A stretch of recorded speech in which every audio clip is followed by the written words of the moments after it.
বিএনপির কিছু কিছু নেতাকর্মী মনে করতেছে আমি বিএনপির শত্রু হয়েছি। আমি বিএনপির পলিটিক্যাল অপোনেন্ট। আমি কখনো বিএনপি করি নাই। আমারে হাসিনার লোকজন বিএনপি কইতো, আর কইতো আমি তারেক রহমানের টাকা খাইয়া হাসিনার বিরুদ্ধে বলি। ভাগ্যের কি নির্মম পরিহাস, আজ বিএনপির লোকেরা বলে আমি জামাতের টাকা খাইয়া বিএনপির বিরুদ্ধে বলি। আপনাদের একটা সৎ পরামর্শ দিই ভাই, পলিটিক্যাল অপোনেন্টকে বুদ্ধিমত্তার সাথে ডিল করেন। রাজনীতি করতে আসছেন, আপনার অপোজিশন থাকবে, আমার লোকের তেদরামি করতে আসেন না ভাইজান। আমি অনেক দরদ নিয়ে ক্রিটিক করি আপনাদের দলের। এটা যদি সহ্য না হয়, আওয়ামী লীগরা যেভাবে ট্রিট করতাম সেভাবে যদি ট্রিট করতে বাধ্য হইতে হয়, তাতে আপনাদেরই ক্ষতি। আপনাদের যে ফাজলামি দেখি তাতে আমার কোনো বাল ছেড়া যাবে না, আপনার বাল ছেড়ার ক্ষমতাও নাই। যাই হোক, অনেকে বলে বিএনপির পিছে কেন লাগিছি, উত্তরটা আগে বলছি, আর একটু খুলে বলি। এটা রাজনৈতিক, দার্শনিক, ভূ রাজনৈতিক বিষয় আছে এটার সাথে। আসেন না এটা আমরা খুঁজে দেখি। কয়টা প্রশ্ন করি, দেখি এই প্রশ্নগুলো আপনাদের মনে আসছে কিনা কখনো। বাংলাদেশে মুজিবকে কেন স্বৈরশাসক হইয়া উঠতে হয়েছিল?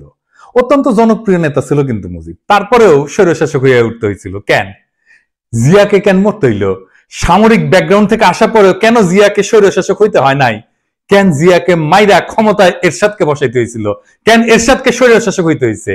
কেন হাসিনাকে ফ্যাসিবাদ কায়েম করতে হয়? এই প্রশ্নগুলো পরিষ্কার উত্তর না পেলে আপনি কখনোই বুঝবেন না বাংলাদেশের সামনে বিপদগুলো কি কি। আপনি বুঝবেন না বিএনপি যায় না হোক আর না যায় না হোক, দেশকে কোন গাড্ডায় নিয়ে যাইতেছে, এবং কেন বিএনপির বিরোধিতা করাটা আপনার জন্য ফরজা কিফায়া। এইটা পরিষ্কারভাবে বোঝার জন্য আপনাদের বাংলাদেশ নিয়ে ইন্ডিয়ার কুরকুরানিটা কেন সেটা বুঝতে হবে। তা না হলে রাজনীতির কোনো হিসাব আপনি মিলাইতে পারবেন না, আর বারবার আপনি এইরকম স্বৈর শাসনের ফ্যাসিবাদের কবলে পড়বেন। আসেন আল্লাহর নামে শুরু করি। আপনি যদি ভারতকে প্রশ্ন করেন আজকের দিনে তার সবচেয়ে ঝুঁকিপূর্ণ সীমান্ত কোনটা, কে তার সবচেয়ে কৌশলগতভাবে গুরুত্বপূর্ণ প্রতিবেশী, পাকিস্তান কিন্তু না, উত্তরটা হইল বাংলাদেশ। বাংলাদেশ কেন ভারতের একটা জীবন্ত দুশ্চিন্তা, সেটা বুঝতে হলে আপনাকে দুইটা জিনিস একসাথে দেখতে হবে। প্রথমত, ভারতের কাছে বাংলাদেশের সবচেয়ে বড় সমস্যা হলো তার ধর্ম, ডেমোগ্রাফি। বাংলাদেশ মুসলমান সংখ্যাগরিষ্ঠ দেশ, এটা তো জানা কথা, কিন্তু আশ্চর্যের ব্যাপার হইল ভারতের পূর্বাঞ্চল একসময় মুসলিম মেজরিটি ছিল। আসাম থেকে শুরু করে নাগাল্যান্ড পর্যন্ত পুরানো ক্যাবিনেট মিশন প্ল্যানে পূর্ব ভারত বরাবর মুসলিম সংখ্যাগরিষ্ঠ অঞ্চল হিসেবে বিবেচিত হয়েছিল। ক্যাবিনেট মিশন প্ল্যান কি? আসেন এটা একটু খুঁজে দেখি। ক্যাবিনেট মিশন প্ল্যান হচ্ছে 1946 সালে ব্রিটিশ সরকার প্রস্তাবিত একটা সাংবিধানিক পরিকল্পনা, যা ভারত উপমহাদেশের রাজনৈতিক ভবিষ্যৎ নির্ধারণের জন্য গৃহীত হয়। এই পরিকল্পনার মূল উদ্দেশ্য ছিল ভারতকে একটা ফেডারেল কাঠামোর অধীনে ঐক্যবদ্ধ রাখা, যেখানে প্রদেশগুলা ধর্মীয় সংখ্যাগরিষ্ঠতার ভিত্তিতে তিনটা গ্রুপে বিভক্ত করা হয়েছিল।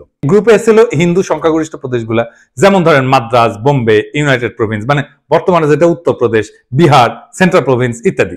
2 নম্বর গ্রুপ হচ্ছে মুসলিম সংখ্যাগরিষ্ঠ পশ্চিমাঞ্চলীয় প্রদেশসমূহ, যেটা নিয়ে আসলে পশ্চিম পাকিস্তান হয়েছে, যেমন পাঞ্জাব, সিন্ধ, বেলুচিস্তান, উত্তর পশ্চিম সীমান্ত প্রদেশ ইত্যাদি। আর 3 নম্বর গ্রুপ হচ্ছে যেটা বাংলাদেশ হয়েছে আজকে, মুসলিম সংখ্যাগরিষ্ঠ পূর্বাঞ্চলীয় দেশ, যেমন বাংলা, আসাম। আসামের মধ্যে হাতছাড়া হয়ে গেছে। ম্যাপে যে সাদা সাদা অংশগুলো দেখতেছেন না, ওইগুলো বলা হইতো প্রিন্সলি স্টেট, মানে রাজা ছিল। এটা দেখায় দেন, সেই রাজ্যগুলোতে সবগুলো কিন্তু ইন্ডিয়া পরে খেয়ে ফেলেছে। আজকের দিনেও পশ্চিমবঙ্গের সরকার হিসেবে 27% মুসলমান জনগোষ্ঠী, আসামে সেটা 34%-এরও বেশি। বিজেপির রাজনীতিতে যে এনআরসি দেখেন না, তারপরে সিএ দেখেন, এগুলো মূলত বাংলাদেশের মুসলিমদের নিয়ে। মুখে বলা হয় পাকিস্তানি বা আফগানদের কথা, কিন্তু ভিতরে ভিতরে ভয়টা হইলো বাংলাদেশের 17 কোটি মুসলমানদের কয়েক শতাংশ যদি চলাচল শুরু করে বর্ডার ক্রস করে, তাহলে গোটা অঞ্চলটার ডেমোগ্রাফি বদলায় যাবে। এই ভয় থেকে সিএ, এনআরসি আসামে শুরু হয়, পরে ছড়ায় পরে গোটা ভারতে।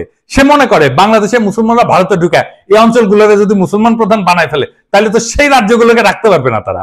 তো এই ডট থেকে ভারত কি করে, সে 4000 কিলোমিটার এক কাঁটাতারের বেড়া বানায়। এটা পৃথিবীর সবচেয়ে দীর্ঘ সীমান্ত বেষ্টনী, এবং এইটারে সে দুনিয়ার সবচেয়ে সহিংস বর্ডার বানাইছে। প্রত্যেক মাসে 2-3 জন বাংলাদেশি নিহত হয়। ভারতীয়রা গরু খায় না, বাংলাদেশিরা গরু ভালোবাসে, এই গরু বাণিজ্যেই ঝরে প্রাণ। ঘটনা হচ্ছে এই গুলিতে ইন্ডিয়ার কোন নাগরিক আজ পর্যন্ত সীমান্তে মারা যায় না।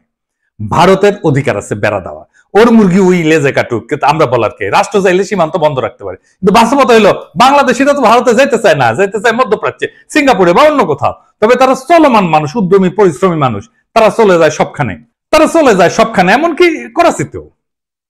এইখানে আসে দ্বিতীয় সমস্যা, সেটা হইতেছে এই শিলিগুড়ি করিডোর বা চিকেন নেক। আমরা এটা আগেও আলাপ করছি অনেকবার, আসেন আরেকবার একটু আলাপ করে দেখি। ভারতের 7 সিস্টার্স মানে নর্থ ইস্ট বাংলাদেশের ওই পাশে অবস্থিত। আর এই অঞ্চলের সাথে বাকি ভারতের যোগাযোগ হয় মাত্র 15 কিলোমিটার প্রশস্ত শিলিগুড়ি করিডোর, যেটাকে চিকেন নেক বলা হয়। এর চারপাশে চীন, ভুটান আর নেপাল। এই করিডোর যদি কেউ একদিন কেটে দেয় তাইলে উত্তর পূর্ব ভারত বিচ্ছিন্ন হয়ে যাবে, ভয়টা এখানে। আর তার উপরে নর্থ ইস্ট নিজেই একটা বিশাল সমস্যা।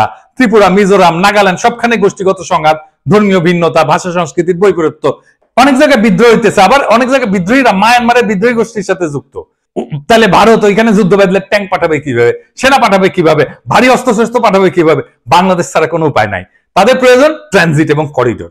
চট্টগ্রাম বন্দরের মাধ্যমে ত্রিপুরায় প্রবেশ বা রেলপথে পূর্বাঞ্চলে যাওয়ার সুবিধা, এটাই ভারত দীর্ঘদিন ধরে চাইছে। কিন্তু ভাবেন একবার, আপনি একজন বাংলাদেশি, আপনাকে কাঁটাতারে ঘিরে রাখা হইলো, তারপরে বলা হইলো ভারতীয় ট্রাক যাবে আপনার দেশের একদিক থেকে আরেক দিকে, ভারী সরঞ্জাম যাবে। তিতাস নদীতে মাটি ফেলাম, নদীতে বাদ দিয়া রাস্তা বানায় ভারী সামরিক সরঞ্জাম পাঠাইছিল একবার, মনে আছে না? দেখেছেন কেমনে মাটি ফেলায় তিতাস মেরে ফেলাইছিল? এই রাস্তা বানানোই হয়েছিল ইন্ডিয়ার পণ্যবাহী ভারী ট্রাক নেওয়ার জন্য। তো এই যে সিস্টেম, এটাকে রাজনৈতিক ভাবে বিক্রি করা অসম্ভব, মানে বাংলাদেশের মানুষ তো মানবে না। তাই দরকার একটা গণবিরোধী ভারত বান্ধব সরকার, যারা এই চুক্তিগুলো চুপচাপ করে ফেলবে এবং জনগণ কিছু জানাবে না। এই হইলে পুরা কাহিনী। ভারত কেন বারবার বলে বাংলাদেশ আমাদের সবচেয়ে গুরুত্বপূর্ণ মিত্র? কারণ কৌশলগত দিক দিয়া বাংলাদেশ ছাড়া ভারতের নর্থ ইস্ট অচল। কিন্তু ধর্মীয় দৃষ্টিভঙ্গিতে ভারত মুসলমান পছন্দ করে না, তাই কাঁটাতারে বেড়া দিছে। আবার কাঁটাতার দিয়ে ঘিরে দিলে তার 7 সিস্টার্স অরক্ষিত হয়ে পড়ে। এই এক শাখের করাত যাইতেও কাটে, আসতেও কাটে। তাই বাংলাদেশে ভারতের সবসময় এমন শাসক দরকার যে ভারতের অনুগত হবে এবং তাদের মতে বন্ধুভাবাপন্ন হবে। ভারতের প্রতি বন্ধুভাবাপন্ন হইলে বাংলাদেশের জনগণ হয়ে উঠবে সরকার বিরোধী, তাই তাকে হইতে হবে স্বৈরাচার। বাংলাদেশের 3টা ভারত বান্ধব সরকার ছিল, মুজিব, এরশাদ আর হাসিনা। 3টাই স্বৈর শাসক। জিয়া আর খালেদা জিয়া এই 2জন প্রবল ভারত বিরোধী ছিল জন্য তাদের স্বৈর শাসক হইতে হয় নাই। একজনকে মরতে হয়েছে, আর একজনকে বিষ প্রয়োগে হত্যার চেষ্টা করা হয়েছে। আমি প্রমাণ সহ এপিসোড করেছিলাম, খালেদা জিয়াকে বিষ প্রয়োগ করা হইতেছে, দেখে নিয়েন যদি দেখে না থাকেন। তাইলে এই যে মির্জা ফখরুল যে বলে ভারত বন্ধু দেশ, এটা শুনেন কি বলে। ভারত আমাদের প্রতিবেশী, সবচেয়ে বড় প্রতিবেশী, আমাদের বন্ধু। আমাদের যুদ্ধের সময় 1971 যুদ্ধের সময় আমাদের সহযোগিতা করেছিল।